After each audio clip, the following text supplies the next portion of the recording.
झंझारपुर में आए हुए प्यारे भाइयों, बहनों, माताओं और मेरे जिगर के टुकड़े जैसे युवा मित्रों, आप सभी को नमस्कार, राम राम।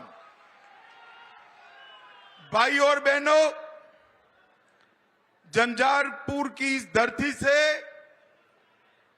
सभी मिथिलांचल के लोगों को प्रणाम कर कर मेरी बात की मैं शुरुआत करता हूं। भाइयों बहनों, बाबा बिंदेश्वरनाथ, बाबा पंचानन, मां चामुंडा, इसके साथ साथ सीता माता के मंदिर, ये सभी धर्म स्थानों को मैं प्रणाम कर कर मेरी बात की शुरुआत करता हूं। जब मैं यहां आया हूं तब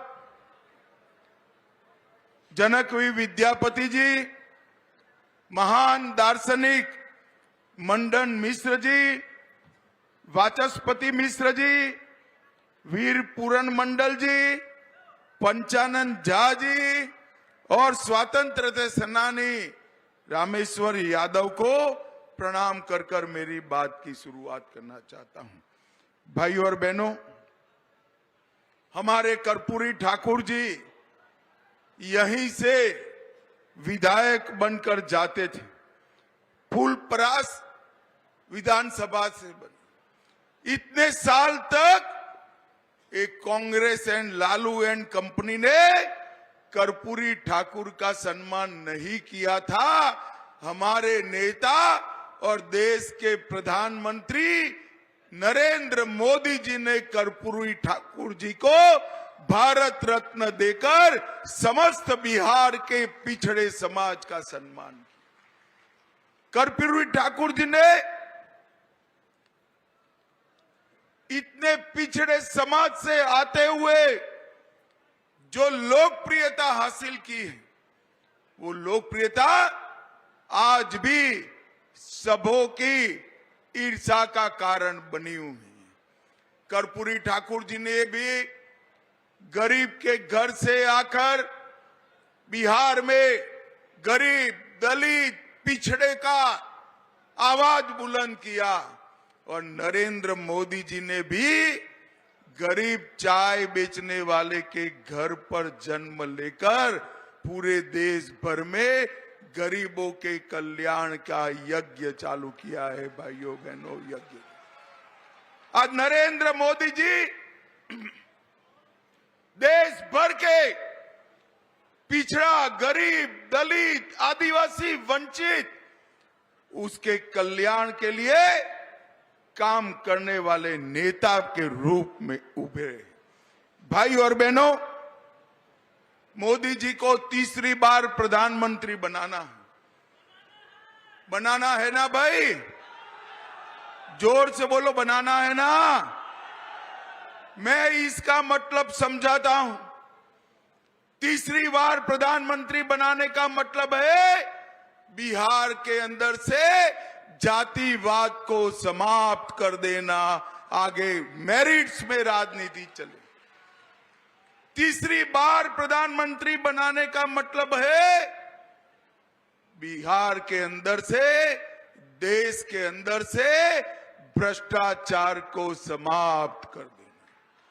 देश के खजाने की पाई पाई जिस पर गरीब का अधिकार है, वो गरीब को मिले, ऐसा शासन लाने का मतलब है नरेंद्र मोदी को प्रधानमंत्री बनाना। भाइयों और बहनों, मैं आज यहां आया हूं तब झंझारपुर की इस विशाल सभा से देश भर के मतदाताओं को आज मैं पूछने आया हूं। ऐसा होने वाला नहीं है।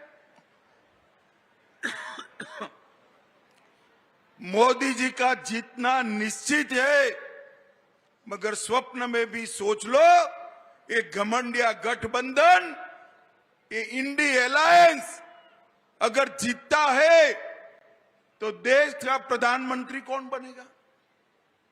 इनके पास कोई नेता है क्या? जरा जोर से बोलो, है? मुझे बताओ, ये लालू यादव जी को देश का प्रधानमंत्री बना सकते हैं क्या? स्टालिन जी देश संभाल सकते हैं क्या? ममता बनर्जी संभाल सकती है क्या? ये राहुल बाबा के बारे में दूर दूर से भी सोच सकते हैं क्या? झंझारपुर वालों, अगर भगवान न करे इनमें से इंडिया अलायंस की सरकार आई तो इन्होंने कहा था एक एक साल हम प्रधानमंत्री पद बांट लेंगे। एक साल शरद पवार जी बनेंगे, एक साल लालू जी बनेंगे, एक साल ममता जी बनेगी, एक साल स्टालिन बनेंगे और कुछ बचा खुचा होगा तो राहुल बाबा बनेंगे। देश इस तरह से चल सकता है क्या? जोर से बोलो, चल सकता है क्या? देश पर कोरोना का संकट आया, इस देश के मजबूत नेतृत्व ने देश को संभाल कर बाहर निकाला। देश पर आतंकवाद का साया था, इस देश के मजबूत नेतृत्व ने, नरेंद्र मोदी जी ने बाहर निकाला देश को। देश में नक्सलवाद था, बिहार में भी था, नक्सलवाद का खात्मा करने का काम ये मजबूत नेतृत्व ने किया और मोदी जी के नेतृत्व में ही G20 हुआ और पूरी दुनिया में भारत का सम्मान बढ़ाने का काम भी ये मजबूत नेतृत्व किया। भाई और बहनों, देश को मजबूर नेतृत्व नहीं चाहिए, देश को मजबूत नेतृत्व चाहिए। झंझारपुर वालों, मैं आपको पूछने आया हूं, आप सभी को कोरोना का टीका लगा है या नहीं लगा है? अरे जोर से बोलो, लगा है या नहीं लगा है? 4 आना भी खर्च हुआ है क्या? मोदी जी ने कॉफी पिलाकर मुफ्त में टीका लगाया ना। छोटे बड़े गरीब धनवान सभी को लगाना भाई। मोदी जी ने 130 करोड़ टीके लगाकर भारत को कोरोना से सुरक्षित करने का काम हमारे नरेंद्र मोदी जी ने किया है। और उस वक्त ये राहुल बाबा मखौल उड़ाते थे, टीका मत लगाइयो, ये मोदी टीका है। ये तो अच्छा है भाई, झंझारपुर वाले उनकी सुनते नहीं, सभी ने लगा दिया। जब राहुल बाबा को लगा कि सभी लोग लगाते हैं, एक दिन अंधेरे में जाकर वो भी टीका लगाकर आ गए। अरे राहुल बाबा, शर्म करो, शर्म करो। कोरोना जैसी बीमारी के समय, महामारी के समय भी आप राजनीति करते हो। झंझारपुर वालों, मुझे बताओ, ये कश्मीर जो है हमारा है या नहीं है? जोर से बोलो, है या नहीं है? ये खड़गे साहब कहते हैं बिहार और राजस्थान का कश्मीर से क्या लेन देन है? अरे खड़गे साहब, 80 पार कर गए आप, परंतु देश को समझ नहीं पाए। कश्मीर के लिए मेरे झंझारपुर का बच्चा बच्चा अपनी जान देने के लिए तैयार है। जान 70 साल से ये लोग धारा 370 को एक अनौरस बच्चे की तरह संभाल कर बैठे थे। नरेंद्र मोदी जी ने 5 अगस्त 2019 को धारा 370 को हमेशा के लिए समाप्त कर दिया और कश्मीर को हमेशा के लिए भारत का बना दिया। भाई और बहनों, यूपीए के 10 साल में आए दिन बम धमाके रहते, कोई कुछ नहीं बोलता था, तुष्टीकरण की राजनीति होती थी।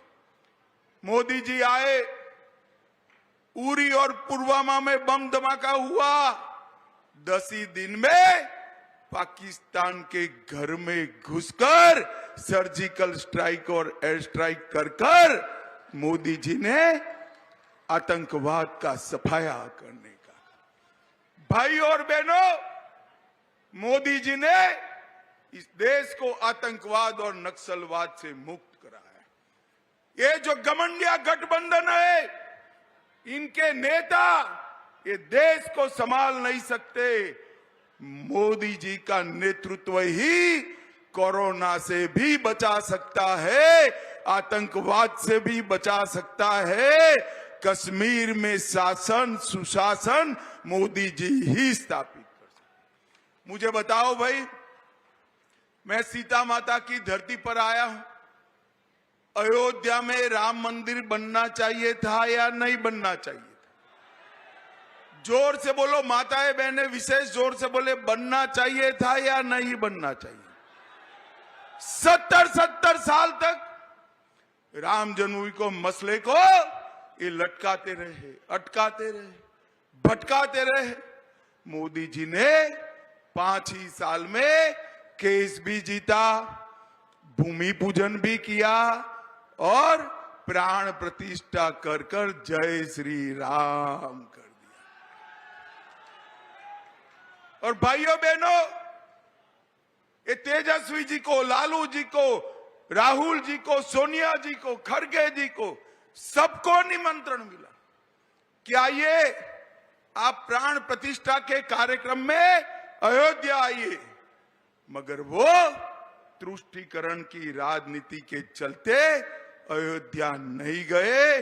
और मैं आज बताने आया हूं मित्रों, पूरा देश का राम भक्त और विशेषकर माताएं बहनें ये इंडी अलायंस से नाराज हैं, जिन्होंने प्रभु श्री राम के प्राण प्रतिष्ठा का अनादर किया, बहिष्कार किया।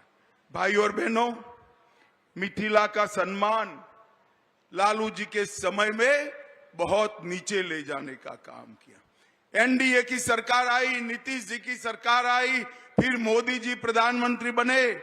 तालाब, मछली और मखाना तीनों को बचाने का और संवारने का काम एनडीए ने किया है। एनडीए ने मिथिला को सम्मान देने का काम किया है। भाजपा सरकार ने ही मैथिली भाषा को 8वीं अनुसूची में डालकर मैथिली भाषा को एक नया जीवन देने का काम भारतीय जनता पार्टी ने किया। और यहां पर उच्चैठ भगवती और उग्रतारा भगवती 2 शक्तिपीठ है। मैं आज बताने आया हूं मिथिलांचल वालों को, मोदी जी ने चंद्रमा के दक्षिण ध्रुव पर चंद्रयान दुनिया में पहली बार भारत का पहुंचा और वहां त्रिरंगा जिस पॉइंट पर फहराया गया वो जगह का नाम शिव शक्ति पॉइंट रखकर उच्चैठ भगवती और उग्रतारा भगवती को सम्मान देने का काम किया। भारतीय जनता पार्टी की सरकार ने मखाना उद्योग के लिए ढेर सारे काम किए। 90% मखाना का प्रोडक्शन मिथिला क्षेत्र में होता है। मोदी जी की सरकार ने 2022 में मधुबनी मखाना को जीआई टैग देकर विश्व भर में प्रसिद्ध करने का काम किया। आज 6 जिलों में 1 डिस्ट्रिक्ट 1 प्रोडक्ट में मखाना का नाम है और मधुबनी भी इसमें हमारा शामिल है। आत्मनिर्भर अभियान के तहत